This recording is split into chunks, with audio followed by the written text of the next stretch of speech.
Imagine que um adolescente da periferia, por conta de algum motivo, vai morar com seus tios ricos e ao chegar lá, ele finalmente tem tudo que nunca teve. Casa confortável, figura paterna e materna presente, alimentos gostosos, roupas, escolas e hospitais bem estruturados. No entanto, mesmo com tudo isso, vai mal na escola, não consegue seguir as regras de etiqueta típicas dos ricos, odeia estudar e prefere ficar na rua com seus amigos do que em casa estudando. Seu primo, por outro lado, parece ter outras características inatas. Ele é focado, disciplinado, interessado nos estudos e sempre se destaca com sua inteligência e com seu comportamento fino e elegante. Por conta disso, não apenas seus tios, mas também sua mãe o criticavam. Como se não fosse suficiente, ele também se punia pelo seu fracasso cotidiano. Quando ficaram adultos, seu primo conseguiu ir para a universidade e depois alcançou um ótimo emprego, enquanto que ele só conseguiu um trabalho com péssima remuneração.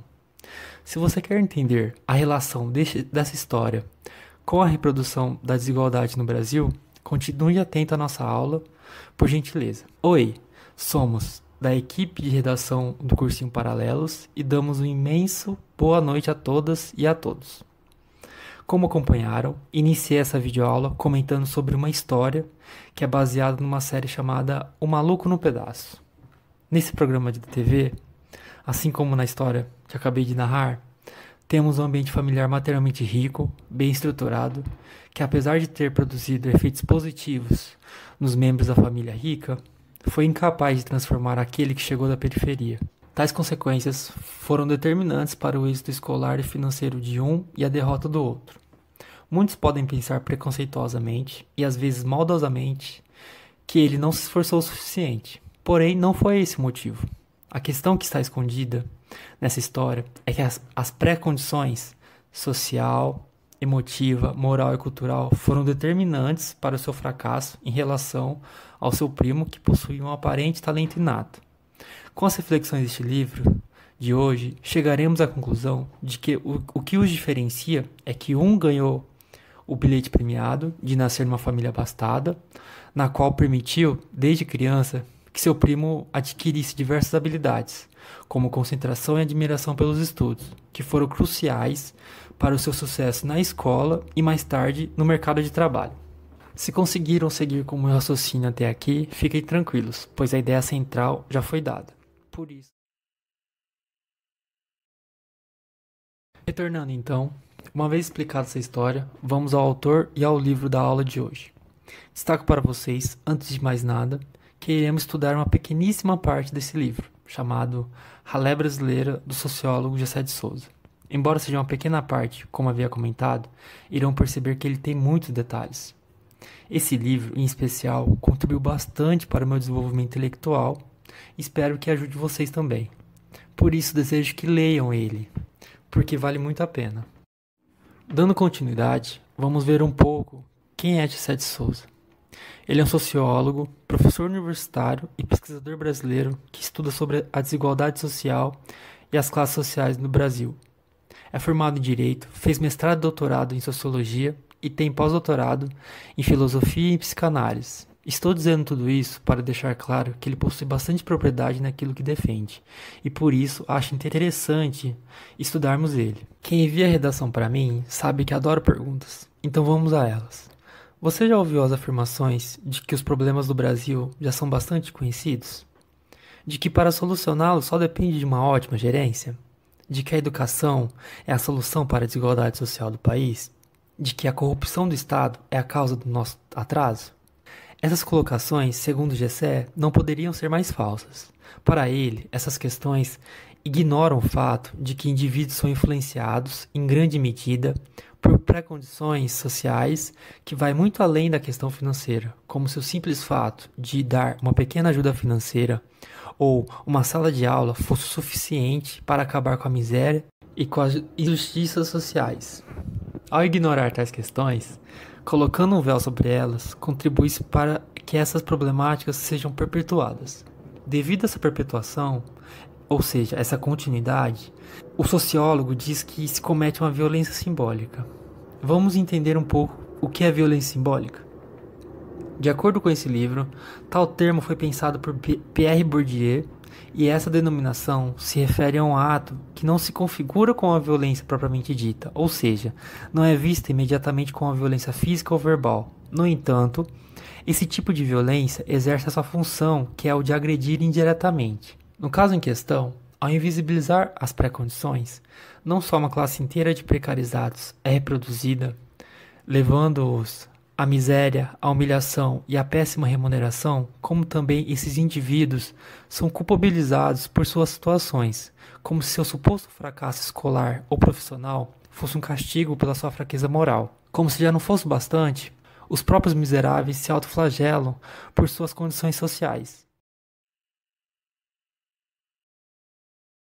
Mas qual a origem dessa visão redutora que acredita que todos possuem as mesmas pré-condições? Gessé de Souza fala que por conta de uma visão liberal economicista, tudo se resume em números e em acumulação de capital. Vamos ver se conseguimos utilizar disso para interpretarmos o presente?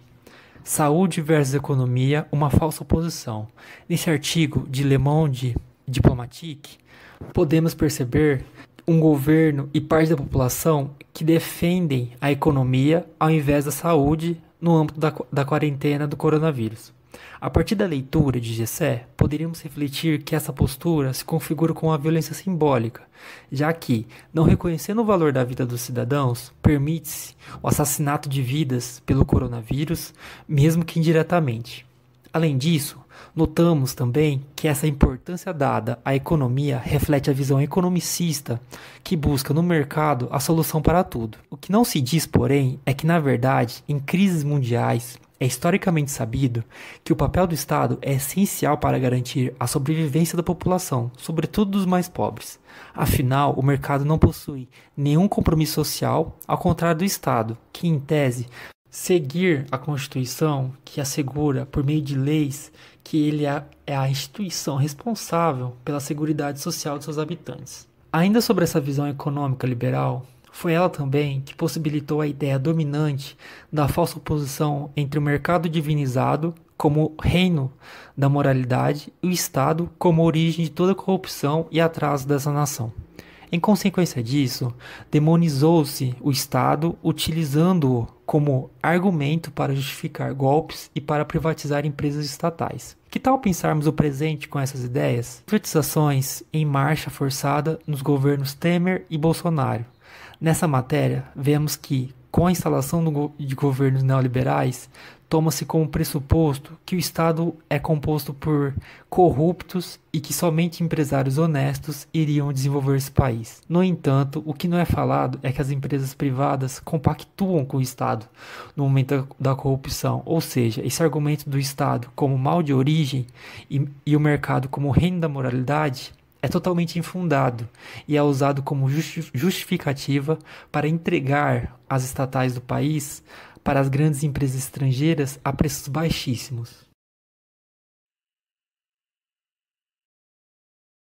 A partir dessa ótica economicista, criou-se a ideia do Homo economicus, segundo o qual todos possuem as mesmas disposições para o desenvolvimento da disciplina e do autocontrole e do pensamento prospectivo, isto é, aquele raciocínio que faz com que o indivíduo abra mão dos prazeres momentâneos a fim de um objetivo futuro. Desse modo, se o marginalizado, que é supostamente possuidor dessas capacidades, está em situação de vulnerabilidade, é porque ele merece ser castigado com sua pobreza e miséria. Em contrapartida, aos esforçados deve-se premiar com prestígio social e financeiro. De acordo com Max Weber, essa necessidade de justificar os privilégios acontece na medida em que a classe alta e média não querem se saber mais felizes e privilegiados. Eles querem, porém, se saber no direito de serem felizes e privilegiados. É por isso que a meritocracia é tão forte nessas classes, haja vista que pensam e defendem que nada mais justo e natural que uma pessoa 50 vezes mais produtiva e esforçada ganhe 50 vezes mais em prestígio e em reconhecimento. Nesse sentido, o mercado e o Estado vão seguir essa mesma lógica. O mercado vai dizer que o justo é remunerar cada um pelo seu desempenho, assim como o Estado que diz, olha, vamos fazer concursos abertos e por isso o melhor deve vencer. Tal visão economicista, portanto, leva em consideração somente a questão de renda como definidora da perpetuação das classes sociais. Entretanto, Gessé traz enfática e repetidamente que são as disposições sociais, morais, emocionais e culturais típicas de cada classe que determinam a reprodução do capital. Para ficar mais claro, vamos pensar num cenário no qual indivíduos estão recebendo uma herança ao longo das gerações. Nesse contexto, porém, a transferência do dinheiro através dessas gerações não é o suficiente para fazer o capital se manter e se multiplicar.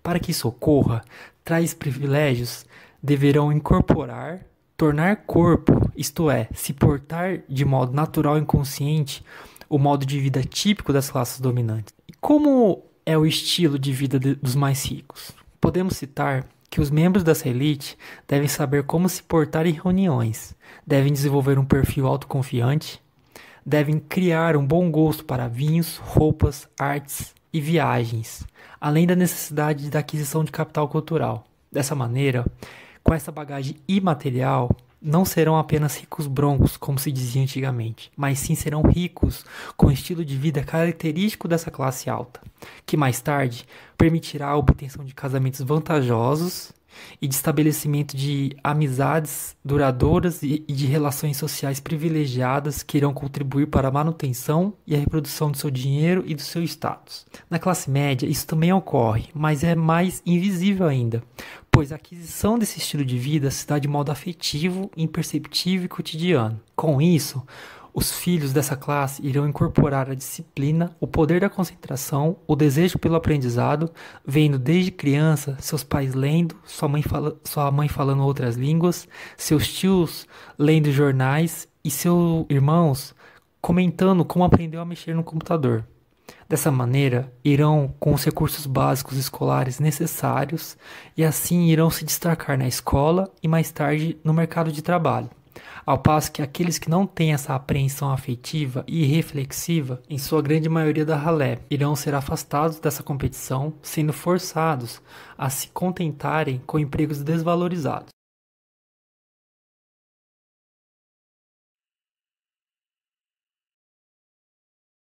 A massa excluída desse mercado exigente, destaca a Gessé, corresponde a 1/3 da população brasileira, que ele chama provocativamente de ralé, não para ofendê-los, mas para dar visibilidade para eles enquanto classe, que precisa ser vista como tal. Ao não serem vistos como classe, são reduzidos a essa visão liberal perversa, sendo por isso abandonados social e politicamente. Por conta dessa exclusão, irão vender sua força de trabalho como meros corpos, podendo citar, por exemplo, as empregadas domésticas, catadores de lixo, os pedreiros ou literalmente como corpos, como o que acontece com as prostitutas. Devido à negligência desses fatores que contribuem de maneira significativamente para a reprodução dessa classe, a reflexão sobre os grandes problemas sociais que assolam esse país é tratada de maneira superficial e espetacularizada pela grande mídia. Geralmente, ao tratar da camada social pobre do Brasil, são geralmente referidos como temas, sendo eles a violência, a segurança pública, os problemas da escola pública, o sistema de saúde precário, o combate à fome. Isso é uma das grandes causas para não se resolver essas questões problema deste país. Gessé é enfático ao afirmar que quando se parte de um falso pressuposto, isto é, tomando como causa aquilo que é, na verdade, consequência, dificilmente o problema a ser enfrentado é resolvido. Isso é lógico, é como se enxugasse o gelo a fim de fazê-lo parar de derreter, quando na verdade devia se colocar o gelo no freezer. É por esse motivo que a educação por si só não seria o suficiente em reverter a condição de miserabilidade das famílias carentes. Gessé destaca ao longo desse livro que as escolas, juntamente com os hospitais e a justiça, são precarizadas para confirmar a derrota desses corpos que já nascem condenados ao fracasso por não terem nascido com aquele bilhete premiado anteriormente citado. Saber disso, salienta Gessé, é fundamental para que busquemos meios para revertê-lo. Ele destaca, não nessa obra, mas em A Subcidadania Brasileira, que o primeiro passo para resolver uma questão é reconhecendo-o e não o ignorando. Assim, com o objetivo de promover essa identificação, é extremamente necessário perceber que o Brasil se enxerga apenas como uma economia e não como uma sociedade complexa. Enquanto não houver essa mudança de mentalidade, a sociedade brasileira continuará consentindo, ou seja, permitindo a divisão da população em gente de um lado, merecedor de boas escolas, bons hospitais, bons empregos, e em subgente do outro, merecedor das piores escolas, dos piores hospitais, dos piores empregos e da pior justiça.